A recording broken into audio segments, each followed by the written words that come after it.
안녕하십니까 유튜브 구독자 여러분.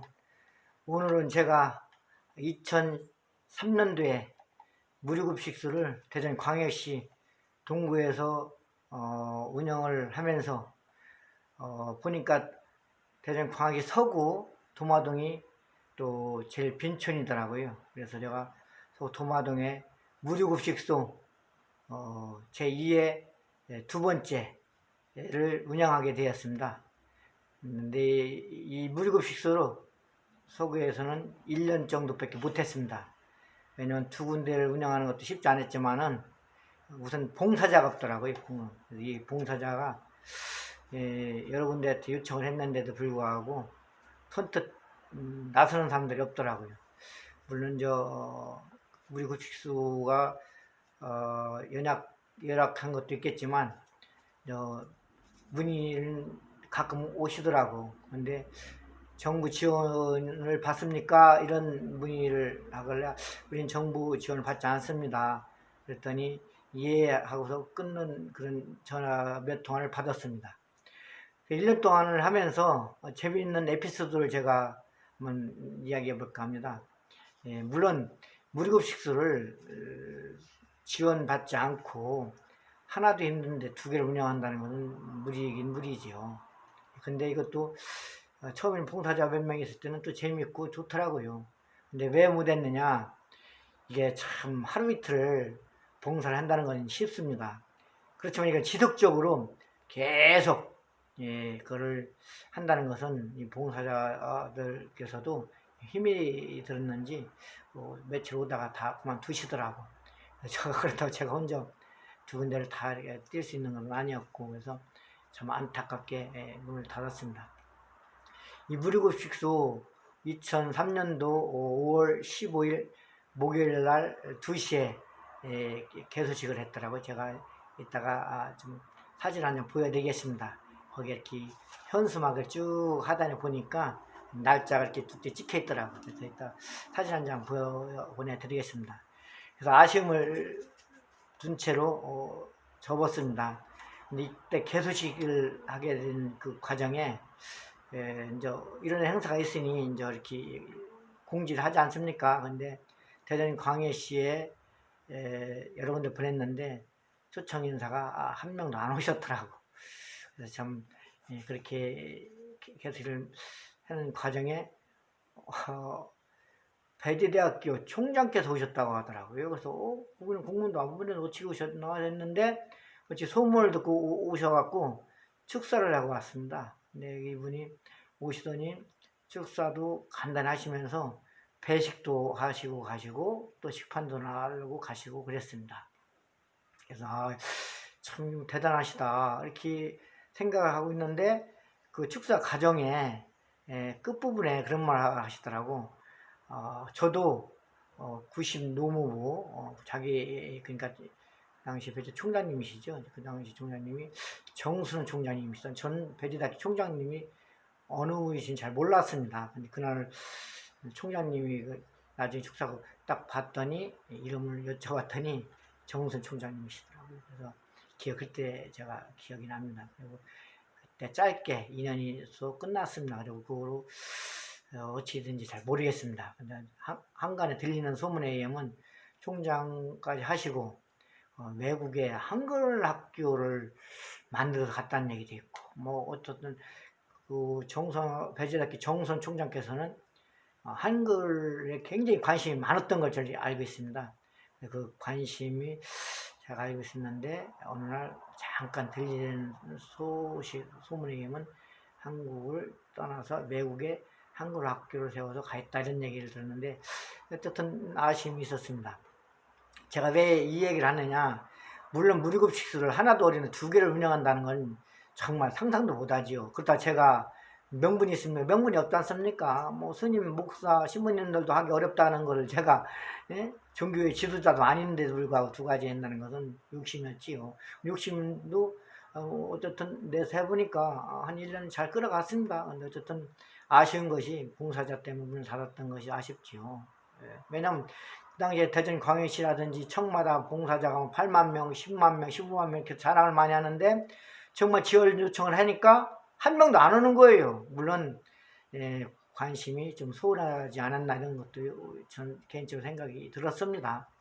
그래서 오늘은 천사일 가다 오늘 배재대학교 총장님을 잠깐 소개할까 합니다. 이 소개는 이유가 있습니다.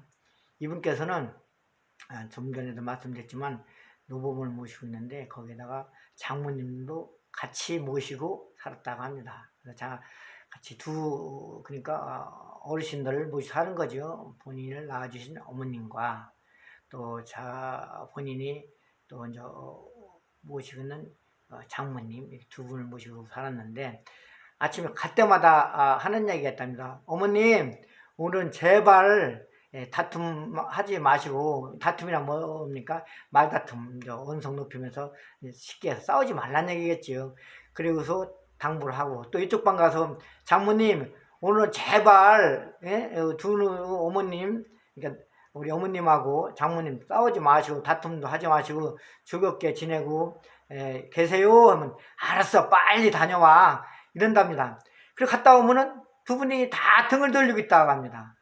등을 돌리고서 어느 쪽을 가서 얘기를 붙여야 할지 참 난감할 때가 많다가 그 말씀 하시더라고요. 왜냐하면 어머님한테 먼저 가서 말을 붙이면은 장모님 서운하고, 또 장모님한테 가서 말을 먼저 붙이면은 본인의 낳아주신 어머님이 서운하다고 하시고, 참 난감할 때가 이렇게 많다고 합니다. 근데 거의 대부분이 등을 돌리고 있을 때가 많았다고 합니다. 그러면서 자기가 이 급식소를 이렇게 제2의 급식소를 대전광역시에서 이렇게 한다고 소문 듣고서 큰 맘 먹고 큰 마음 먹고 왔다고 하는데 참 제가 놀랐습니다.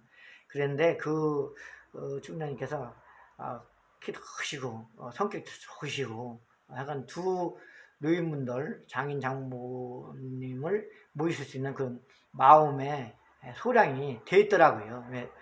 결론은 뭐냐면 준비가 되어 있었다는 얘기겠죠. 저는 그걸 느꼈습니다. 그래서 오늘 제가 간단하게 이렇게 말씀드리면서 사진을 하나 제가 보여드리겠습니다. 그리고 우리 유튜브 구독자 여러분, 구독 안 하신 분들은 구독 꼭 한번 눌러주시고, 그럼 제가 더 좋은 서비스를 위해서 노력 많이 해보겠습니다. 감사합니다. 사진 한 장 보여드리겠습니다. 사진 보이십니까? 보이시죠? 이렇게 있는데, 보이죠? 이게 이제 그 사진입니다. 날짜가 쭉 있죠? 날짜가 있고, 쭉 속에 계속, 무리급식소 이렇게 써 있습니다. 이게 개소식 한 사진입니다. 을 비치고 하는데, 어쨌든, 그래도 이렇게 잘 보이죠? 요분이 배재대학교 정순환 총장이십니다. 그 당시에 현직에 있었고, 그 다음에 저가 뒷머리 장발이죠. 그때는 머리를 좀 많이 길렀습니다. 저도 앞에는 이렇게 좀 빠졌고, 이게 다 이렇게 뒤는 길렀었고, 그래서 이 정순환 총장입니다. 키도 크시더라고요. 그래서 제가 악수를 하면서 참 친근감이 와닿더라고요. 이분 그 당시 현직에 계셨었는데, 이분 역부로 오셔갖고 급식소 대전 광역시에서 두 번째로 이렇게 개소의 축사를 와서 주었습니다. 참 오라는데도 안 오고, 이 정치인분들은 안 옵니다. 안 오고 때리모입니다. 투표 임박하고 나서 사장하지요. 그러면서 국민을 담보로 자기의 욕심을 채우는 분들이 정치인들 아니겠습니까? 이 당시 이 사진입니다. 괜찮지요? 더 내려볼까요? 이 사진입니다. 이 사진. 제가 쭉 쳐다보니까 앨범이 이렇게 하나 있는데 많이 손상이 됐습니다. 이 사진입니다. 멋지죠? 그래서 이 사진을 앨범을 뒤지다 보니까 이 사진이 있길래 오늘은 유튜브에 독자님들께 이 사진을 공개하면서 무리급식소의 사연을 전해드렸습니다. 괜찮죠? 이상입니다. 이분께서 다시 말씀드려볼까요? 어머님하고 장모님을 90나이 두 분을 모시고 총장님께서 사셨답니다. 90나이라는 장모님, 본인 어머님이 90이 넘었다고 하시더라고요. 두 분을 모시고 하는 과정에 오늘은 사이좋게 지내세요 하면은 알았어 빨리 다녀와 하면서 갔다 오고 나면은 각자 방을 쓰고 있기 때문에 등들리기 있어서 이부모 저부모 이런 얘기 했지 않습니까? 그래서 장인 또 자기 본인 어머님 양 방을 다니면서 화해를 시켜놓으면은 거기에서 자고 나면은 아침까지는 괜찮답니다. 괜찮고 본인 학교 갔다 오면은 또 등들리고 있어갖고 화해를 시키는데 한참 애로사항이 있었다. 웃으면서 이런 얘기를 들을 때 노인분들도 좀 재밌었다. 그런 얘기를 가끔 해 주셨기 때문에 오늘 제2의 급식소의 에피소드를 들려드렸습니다. 어떻습니까? 유튜브 구독자 여러분, 저도 30년 역사 문을 열다 이렇게 이야기를 하면서 항상 과거의 회상이 됩니다. 그 당시 왜 이렇게 어려웠는지. 그때는 어려웠지만 꿈이 있었고 또 주위 분들이 열심히 해주신 분 덕에 이렇게 했다는 것을 저도 잊지 않고 있습니다. 지금은 이제 복지도 많이 좋아졌고 또 정책도 많이 좋아졌습니다. 그것을 하기 위해서 급식소가 그때는 굉장히 하기 좋은 행위였습니다. 정책을 마련했는데 자문하기 좋은 그런 장소였다고 볼 수 있었지 않겠나 싶습니다. 오늘은 여기까지 하고 다음에는 다음 주제로 갖고서 또 이야기 나누겠습니다. 유튜브 독자 여러분 감사합니다. 여기까지 하겠습니다.